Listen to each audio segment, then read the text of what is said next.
Bonsoir, bonsoir tout le monde, bonsoir, bonsoir, bonsoir. Bonsoir de partout que vous êtes dans le monde, je vous dis tous bonsoir.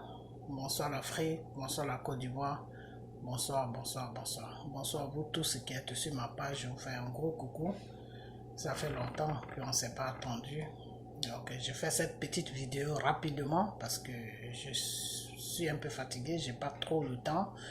Donc ce week-end je vais plus m'exprimer, mais là je fais une courte vidéo pour dire que vraiment je suis désolé. Je suis désolé pour la mort de M. Ouattara. C'est quelqu'un que moi je ne connaissais pas, mais quand même c'est un Ivoirien.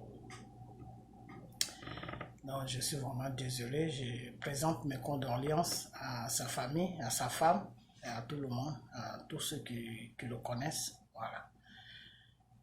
Donc vraiment c'est pénible. C'est pénible. Tout ce qui se passe en ce moment sur notre pays, c'est vraiment, c'est désolant quoi. C'est désolant parce que je ne sais pas comment des gens peuvent faire certaines choses et puis ils sont tranquilles, ça ne les dérange pas et puis voilà, et ça continue et le peuple meurt, les gens meurent à gauche à droite et puis ça continue, c'est quelque chose c'est quelque vraiment que Dieu ait pitié de ces personnes-là, quoi. Que Dieu ait pitié d'eux, parce que vraiment, je sais pas si c'est des êtres humains ou si c'est même l'animal même réfléchit mieux. L'animal même peut pas faire tout ce qu'ils font. Donc, bon, ben, c'est comme ça, qu'est-ce que vous voulez? C'est les lois qui ils se sont posées. Tu les déranges, ils t'amènent au cimetière et puis voilà, on n'en parle plus. Mais le Seigneur même l'a dit dans sa parole que chaque chose a son temps. Voilà. Donc chaque chose a son temps. Faut jamais oublier ça, que chaque chose a son temps. Tu peux beau régner, et un matin, Dieu là, lui, quand le temps va arriver, Dieu va faire ce qu'il doit faire. Voilà, c'est tout. Donc, j'ai reçu beaucoup de messages. Vous qui m'avez envoyé des messages, j'ai vu tout. Mais des fois, il faut utiliser la sagesse. Il faut utiliser des fois la sagesse. Il y a certaines choses, des fois, tu regardes et puis tu fermes les yeux et tu confies tout à Dieu. Parce que c'est lui seul qui est le seul maître du destin de chaque personne. Mais comme l'être humain même dit qu'il est le destin de chaque être humain que Dieu a créé, eh bien, quand c'est comme ça, il faut tout confier à Dieu. Parce que c'est lui seul qui a la réponse de tous ces crimes-là qui se passent sur la Côte d'Ivoire. Donc, quand le moment va arriver, Dieu là, il fera lui ce qu'il doit faire. Voilà. Ok. Cette vidéo, je vais poser une question à à Makosso. Et puis après ça, je vais pas arriver loin avec cette vidéo. Je vais pas arriver loin parce que je suis occupé et puis bon, je suis un peu fatigué. Ok. Makosso.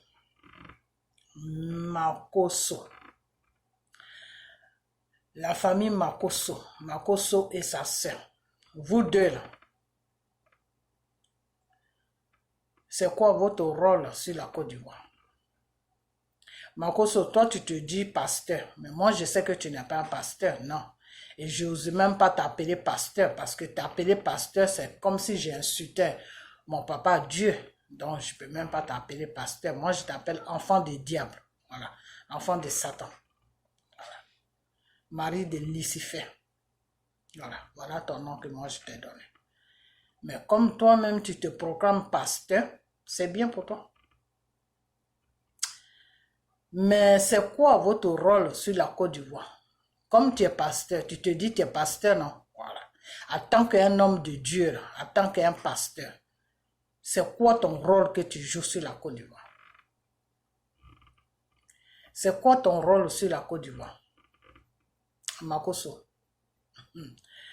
Tu sais quoi? Des fois, tu peux faire des trucs, tu peux te cacher des hommes, mais tu ne peux pas te cacher de Dieu. Parce que Dieu, lui, il est assis sur son trône là-bas. Il voit tout ce qui se passe. Tu peux te cacher de l'être humain, mais tu ne peux pas te cacher de Dieu.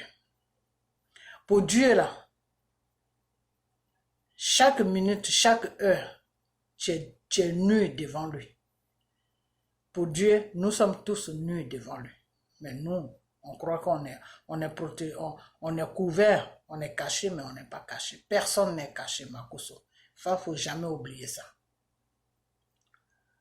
Makoso, tu te proclames pour les choses de pasteur sur la Côte d'Ivoire pour amener les âmes des enfants de Dieu en enfer. Tu te dis que tu prends ce nom-là et puis tu te caches derrière l'image de Dieu pour amener les âmes des enfants de Dieu en enfer. Voilà la mission que Satan t'a confiée. Mais pour que ta mission l'a reçue bien, tu es obligé de prendre le nom de Dieu et puis coller ça devant toi. Dire que je suis pasteur, mais pourtant tu n'es pas pasteur. Toi, la sœur de Makoso, là, il faut t'arranger. Hein. Il faut vraiment t'arranger. Tu comprends? Voilà. Il faut t'arranger. Il faut t'arranger parce que ton frère Makoso, là, il est dans le mystique satanique. Toi, tu n'es nulle part. Tu n'es nulle part. Tu n'es pas chez Dieu, tu n'es pas chez Dieu. Tu as des trucs de Satan sur toi, mais tu ne connais même pas Satan. Celui que tu adores qui s'appelle Satan, là, tu ne le connais même pas. Tu comprends? Donc, il faut t'arranger. Ça serait bien pour toi et pour tes enfants. Il faut t'arranger. Tu comprends? Voilà. C'est un conseil que je te donne. Il faut t'arranger. Il faut t'arranger parce que des fois on fait des choses, on ne se rend pas compte, mais après ça joue sur notre vie, ou ça peut jouer sur tes enfants. Donc quand tu as des enfants, il faut savoir ce que tu fais. Parce que tout acte que tu poses là, si ça ne joue pas sur toi, ça peut jouer sur tes enfants. Tu comprends? Voilà, donc il faut t'arranger.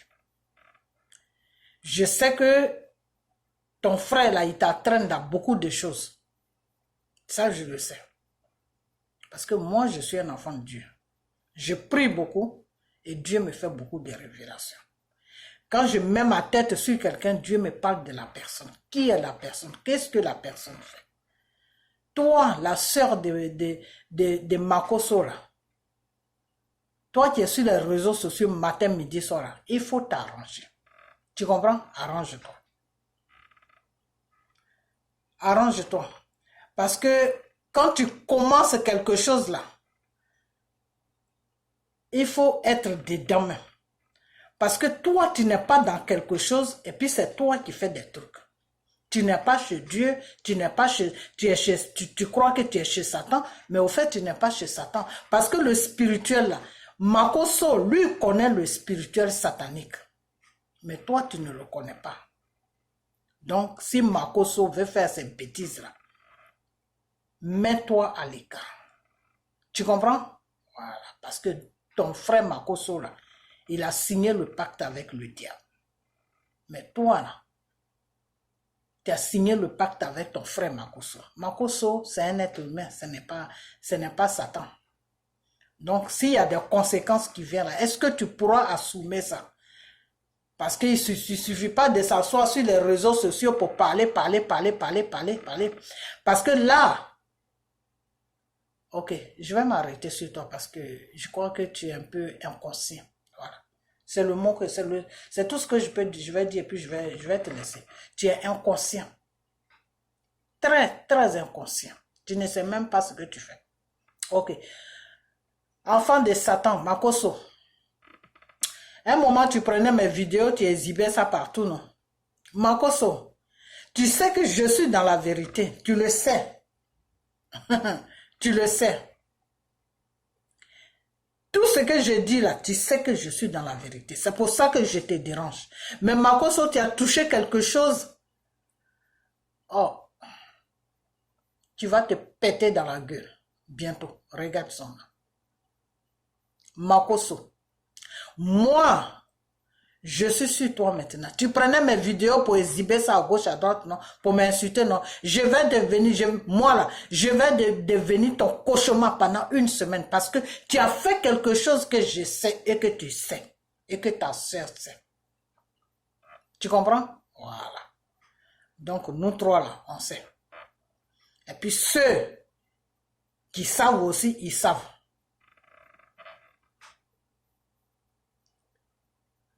Makoso dit que lui, il est avec le gouvernement qui est sur la Côte d'Ivoire, donc il n'y a personne qui peut le toucher. C'est ce qu'il a dit. C'est bien. C'est bien. C'est ton droit. Mais Makoso, tu dis que tu es un pasteur, non? Est-ce que tu sais même ce que c'est pasteur? Est-ce que tu connais même le titre même des pasteurs, même devant Dieu? Est-ce que tu connais même? Je vais te dire parce que je crois que tu ne connais pas. Tu es un peu ignorant. Quand on dit quelqu'un pasteur, pasteur, c'est celui qui représente Dieu sur la terre. Parce que Dieu ne peut pas descendre sur la terre. Dieu là, il est esprit. Donc, quand tu te proclames pasteur, quand Dieu te touche pour que tu le sers, pour que tu sois son serviteur là, et que tu es pasteur là, c'est toi qui dois toucher les êtres humains que Dieu a créés. C'est toi qui dois les parler, c'est toi qui dois les toucher. Donc, un pasteur représente Dieu sur la terre. C'est toi qui représente Dieu sur la terre. Dieu a créé l'être humain, Makoso. Quand Dieu a créé l'être humain, le Seigneur a dit que je ne souhaite pas la mort de mes enfants qui meurent. Ça veut dire que Dieu ne nous a pas créés pour qu'on meure.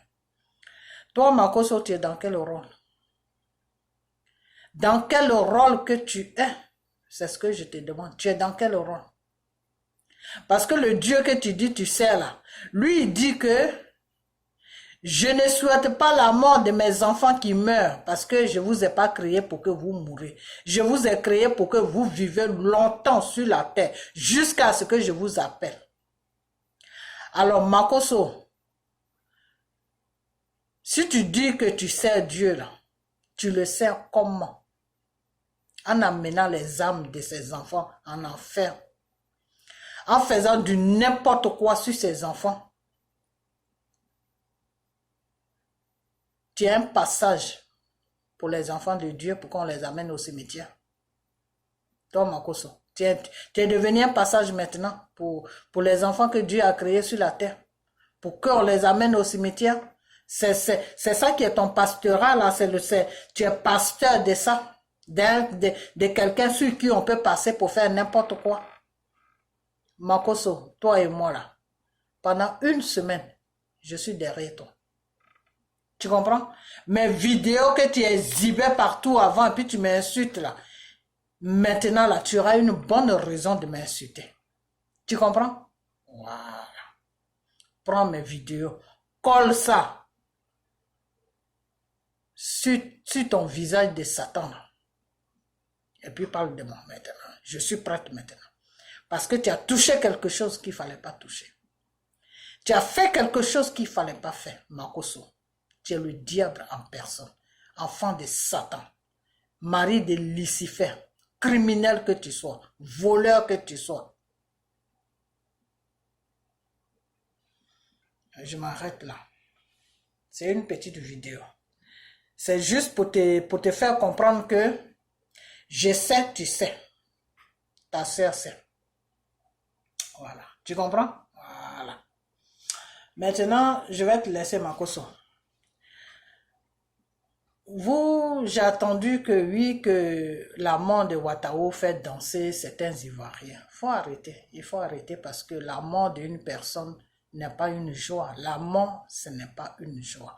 C'est pour ça que le Seigneur l'a dit dans sa parole que Il arrivera un moment où tu vas pleurer et il arrivera un moment où tu vas rigoler.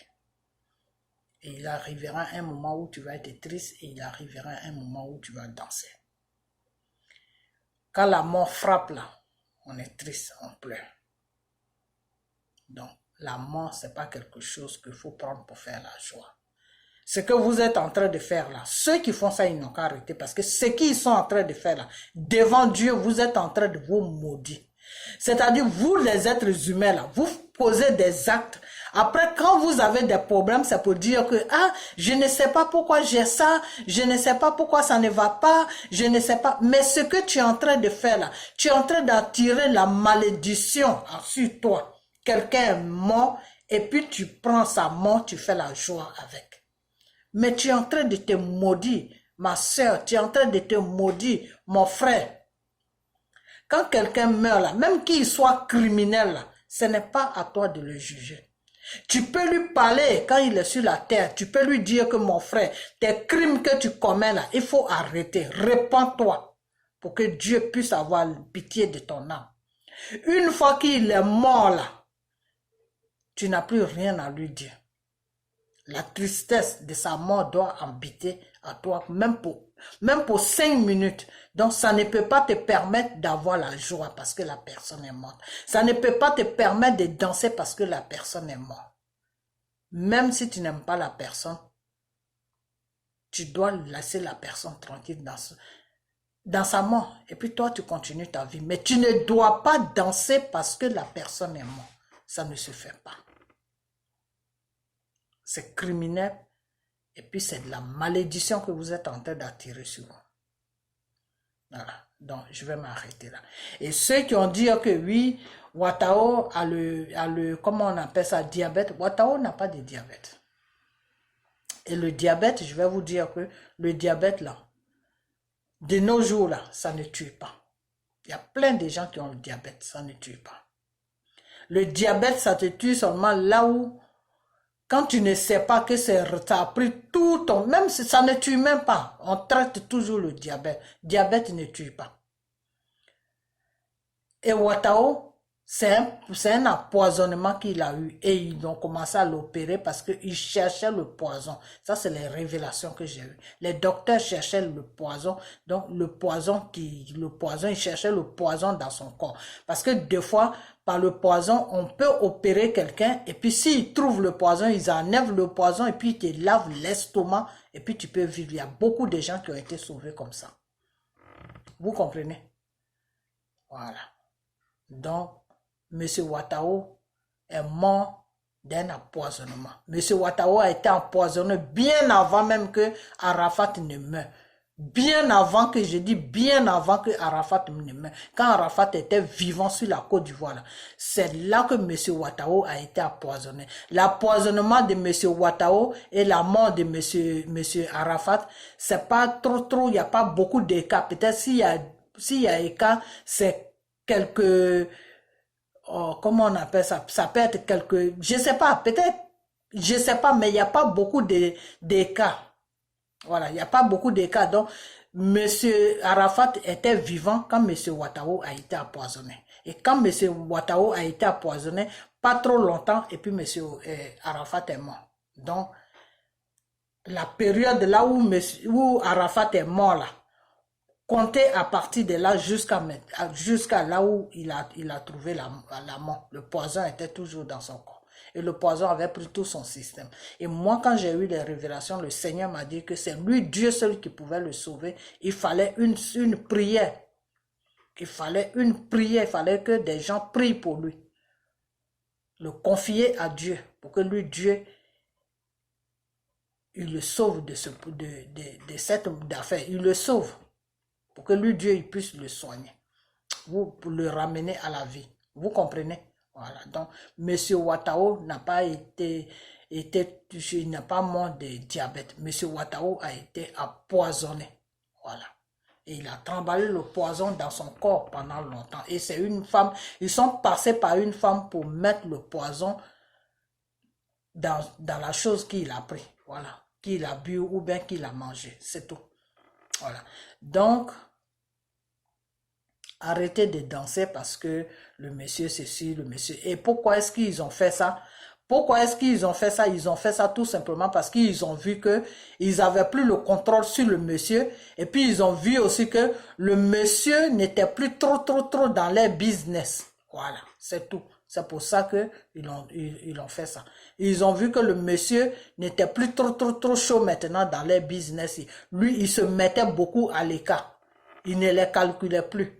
Donc, c'est à partir de là qu'ils se sont dit que ce monsieur-là va nous trahir. Ce monsieur-là commence à partir du côté du peuple. Un matin, il peut nous trahir. Donc, c'est comme ça qu'ils ont eu l'idée de passer par quelqu'un pour mettre le poison. Ils sont passés par un homme et c'est l'homme qui a donné ça à la femme et la femme a poisonné, a mis ça dans le truc de Watao. Donc, ça a fait tout un tout. Voilà. Donc, je vais m'arrêter là, mais deux fois, comme je l'ai dit là, Dieu te donne la sagesse. Donc, il faut que vous ayez aussi la sagesse. Je n'ai pas besoin de dire le nom de la personne. Voilà. Avec la sagesse, vous allez connaître le nom, la personne qui a fait ça. Voilà. Réfléchissez, vous allez comprendre qui a fait ça. Mais la personne même se connaît. La personne qui a fait ça là, elle se connaît. Elle sait que je sais. Elle sait que ce que j'ai dit est la vérité. Voilà. Donc, si pour eux, faire ça, c'est quelque chose qui est bien, il n'y a pas de problème. Il n'y a même pas de problème. C'est pas tout le monde qu'on tue. Voilà. Et c'est pas la mort de tout le monde aussi que Dieu accepte. Voilà. Tu peux être criminel, tu peux être n'importe quoi. Et puis Dieu peut ne pas accepter ta mort parce que peut-être qu'il t'a amené sur la terre pour une mission et que tu dois accomplir cette mission. Et si tu n'as pas encore accompli cette mission, qu'un être humain te tue là, Dieu peut venger aussi ta mort. Donc il y a beaucoup de choses. Voilà. Donc, et j'ai entendu aussi que des gens qui disent que oui, il est parti au, comment on appelle, en enfer. Quand on tue quelqu'un, il ne va jamais en enfer. Ça, c'est quelque chose que vous devez savoir. Quand on tue un être humain que Dieu a créé là, il ne va pas en enfer. Voilà. Là où l'être humain que Dieu a créé va en enfer, quand on le tue, là où il va en enfer, c'est quand il est en train d'opprimer un peuple. Parce que Dieu, tout ce que Dieu n'aime pas là, quand il est en train de faire ça là, et puis on le tue là, il va directement en enfer parce qu'il était déjà dans le péché. Voilà. Mais quand tu te retires du péché et puis on tue, quand la personne se retire du péché et puis on le tue là, il va directement au paradis. Vous comprenez? Voilà, c'est pour ça qu'à un moment je vous disais que Arafat est parti au paradis. Parce qu'il s'était déjà retiré du mal et c'est pour ça qu'ils ont fini avec lui. Voilà. Donc, c'est une histoire comme ça. Donc, M. Watao, en ce moment, avec la parole de Dieu que je connais, avec le peu que je connais de notre Créateur qui est le Dieu Tout-Puissant, M. Watao ne peut pas se trouver en enfer parce qu'il a été tué. Le poison, là, c'était pour le tuer, c'était pas pour faire joujou avec lui. Donc, il a été tué, donc il ne peut pas aller en enfer. Là où on va en enfer, quand tu es dans le péché, par exemple, une maladie te prend et puis tu meurs, là tu peux aller aux choses en enfer. Ou quand tu es avec le Satan, quand tu fais l'œuvre de Satan, et puis Satan même te tue ou quelqu'un te tue, tu vas directement en enfer. C'est-à-dire, quand tu es en train de faire quelque chose qui va contre la volonté de Dieu, qui va contre la loi de Dieu et que tu trouves la mort dedans, tu vas directement en enfer. Mais quand tu as fait quelque chose de mal, même si tu as tué des gens, tu as fait n'importe quoi, et puis maintenant tu te ressaisis et puis tu dis non, ça là, il faut que j'arrête ça parce que c'est pas quelque chose qui est bien. Une fois que tu as arrêté ça, puis tu mènes une vie normale, si quelqu'un te tue là-dedans, si quelqu'un te tue dans ces conditions-là, tu vas directement au paradis. Voilà. Et la personne qui t'a tué là, il va en enfer. Voilà, c'est comme ça que ça se passe. Donc, l'enfer là, il n'y a pas tout le monde qui va en enfer. Voilà, c'est pour ça qu'il y a le paradis et il y a l'enfer. Parce que c'est pas tout le monde qui va... Si tout le monde devait partir en enfer, il n'y aurait pas eu de paradis. Voilà. Donc, toute personne qui est tuée, qui n'est pas dans un truc qui va contre la loi de Dieu. Toute personne qui est tuée, qui s'est déjà repentie, toute personne qui est tuée, qui s'est déjà retirée du mal, ne va jamais en enfer. Il va toujours à côté de son Père, Dieu, le Dieu Tout-Puissant qui l'a créé. Vous comprenez? Voilà. Donc, c'est pas parce que M. Ouattara a fait des crimes qu'il est parti en enfer. Non. Parce que M. Ouattara, la mort, ils l'ont pas tué ils l'ont pas tué dedans. C'est-à-dire, ils l'ont pas tué dans ces trucs de crimes. S'il était toujours en train de tuer les gens et qu'il avait eu la mort dedans, là, il allait partir directement en enfer. Voilà. C'est pour ça que Satan veut beaucoup de personnes. C'est pour ça que Satan veut beaucoup des êtres humains dans son camp. Parce que quand tu es dans l'œuvre de Satan, soit tu es franc-maçon, soit tu es sorcier, des conneries comme ça, si tu es là-dedans et que tu trouves la mort là-dedans, tu vas directement en enfer parce que tu as déjà signé un pacte avec le diable et tu n'as pas encore rompu ce pacte-là. C'est-à-dire, tu n'as pas encore coupé ce pacte-là. C'est-à-dire, tu n'as pas encore rejeté ce pacte-là. Donc, directement, tu vas chez ton papa, chez, comment on appelle Satan, l'enfer, dans le feu. Mais si tu as coupé, si tu as fait un pacte avec le diable, et puis après, après tu te rends compte que ce que tu es en train de faire n'est pas bien, et puis tu coupes le lien avec le diable, comment on appelle ça, tu rejettes le pacte, et puis tu commences à chercher un homme de Dieu pour prier pour toi, pour te confesser. Quand tu fais tout ça là, que tu trouves la mort dedans, tu ne vas pas, comment on appelle, tu ne vas pas en enfer, tu vas directement au paradis. C'est comme ça que ça se passe. Voilà. Donc, Monsieur Ouattara, il peut, pour moi, enfin, pas pour moi, mais il n'est pas en enfer. Pourquoi? Parce que depuis un certain moment, il s'était retiré de tous ces crimes-là. Et c'est parce qu'il s'est retiré qu'il s'est retrouvé au cimetière. Parce que si M. Ouattara était dans ces genres de crimes-là, tout ce qui est en train de se passer sur la Côte d'Ivoire, opprimer la population, faire n'importe quoi là, s'il était avec eux là, s'il était dedans là, il n'allait pas être, comment on appelle, à la morgue, hein. Ça c'est clair, hein, parce que c'est parce qu'il n'est pas avec eux que, voilà, il s'est retrouvé de l'autre côté. Voilà, c'est leur loi. Quand tu n'es pas avec eux, soit tu es en prison, soit tu es au cimetière. C'est entre les deux. Voilà. Donc, moi, je vais m'arrêter là. Et puis, Makoso, à nous deux, enfants de Satan, que tu sois. Donc, passez une bonne soirée et puis on a bientôt. Ok? Bye bye.